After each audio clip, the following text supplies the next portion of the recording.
Assalamualaikum warahmatullahi wabarakatuh. Hai teman-teman semuanya, izin memperkenalkan diri, saya Najwa Marsya Pratiwi dari program studi Ilmu Komunikasi dengan NIM 1211-2211-0061. Hadirnya saya di sini dengan rekan saya, Sarah, di hadapan layar teman-teman semua. Di sini kami akan memaparkan hasil diskusi kami mengenai film The Social Dilemma pada tahun 2020. Dan kami juga akan memaparkan mengenai tanggapan kami atau pandangan kami terhadap perkembangan media sosial di era saat ini. Serta kami juga akan memaparkan atau menyampaikan poin-poin penting untuk para pengguna sosial media. Namun sebelum itu, sebelum lanjut ke pembahasan, izinkan teman saya Sarah untuk memperkenalkan dirinya. Halo, Assalamualaikum warahmatullahi wabarakatuh. Perkenalkan, nama saya Sarah Rejakia, NIM 1211221110025. Saya dari Prodi Ilmu Komunikasi. Di sini saya dan rekan saya, Najwa, akan mempresentasikan dari hasil analisis film The Social Dilemma tahun 2020 menggunakan metode 5W1H. Di sini saya pertama akan menjelaskan tentang what atau apa.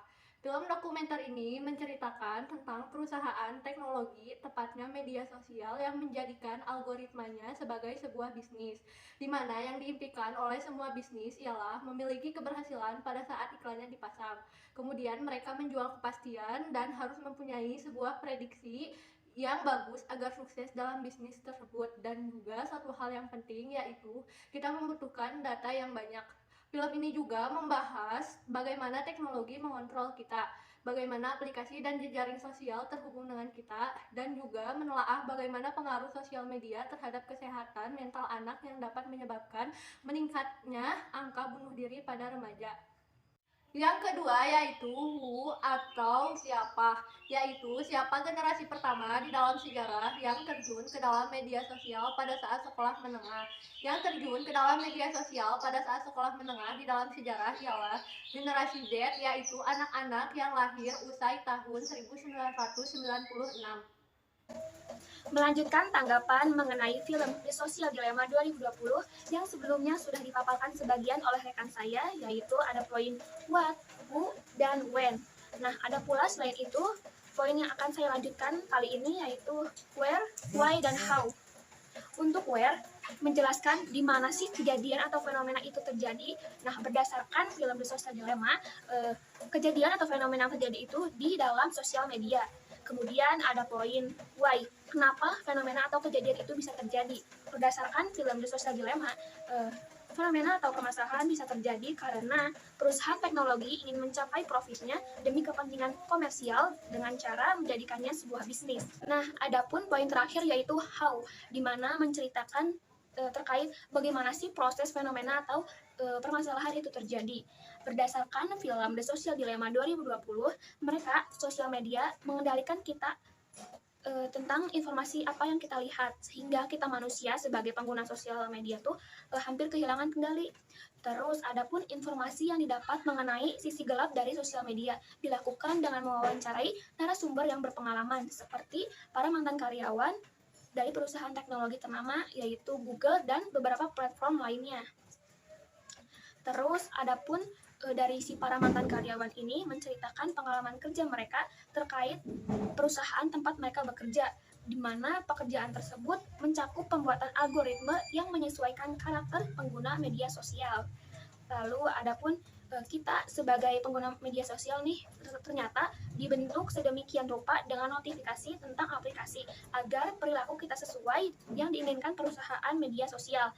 Misalnya saja contohnya dengan memberikan pemberitahuan tentang aplikasi, impresi orang lain, memberikan rekomendasi video seperti di aplikasi YouTube, juga menyuguhi iklan dan masih banyak lagi. Nah, hal itu tuh bisa mengendalikan kita atau membuat karakter kita tuh seperti yang perusahaan inginkan.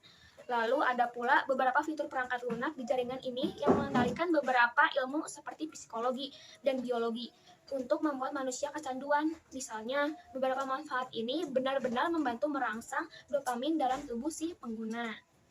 Kemudian, perkembangan media sosial pada saat ini juga terhitung sebanyak 191 juta orang pada bulan Januari pada tahun 2022, yaitu pengguna aktif media sosial di Indonesia.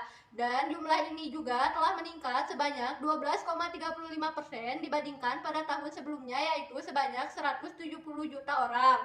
Dan jumlah pengguna media sosial di Indonesia juga terus meningkat pada setiap tahunnya. Dan menurut saya perkembangan media sosial pada saat ini tuh secara baik dan juga canggih daripada sebelumnya.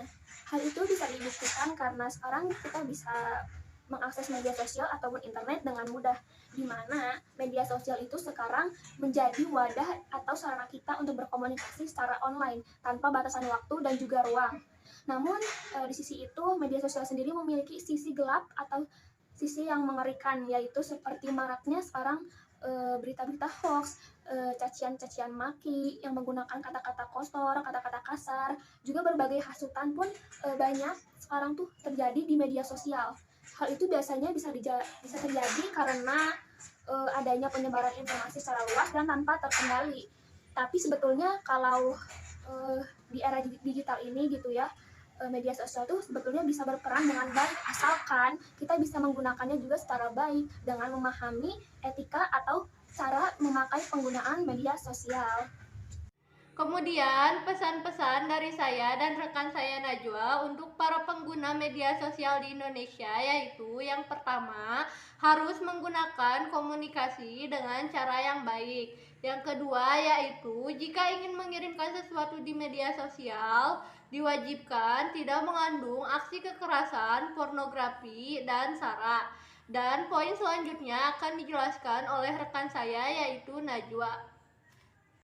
Selanjutnya, adapun poin-poin penting dari saya untuk para pengguna media sosial adalah sebaiknya berpikir terlebih dahulu sebelum mengunggah atau memposting sesuatu ke dalam media sosial. Kita harus mengecek dulu apakah postingan kita ini bikin sakit hati orang, atau apakah sumber yang kita bagikan di media sosial itu sudah benar atau mungkin hoax. Dan kita harus mengecek dulu sumber yang kita posting itu apakah bersifatnya legal ataupun ilegal. Karena dalam media sosial kita berkomunikasi dengan banyak orang, sehingga pasti ada saja orang yang berbeda perspektif dengan kita. Dan yang terakhir adalah tetap sopan santun dalam bermedia sosial, hindari penggunaan kata atau kalimat-kalimat yang dapat menyinggung perasaan seseorang. Sekian dari kami, mohon maaf bila ada kesalahan. Wassalamualaikum warahmatullahi wabarakatuh.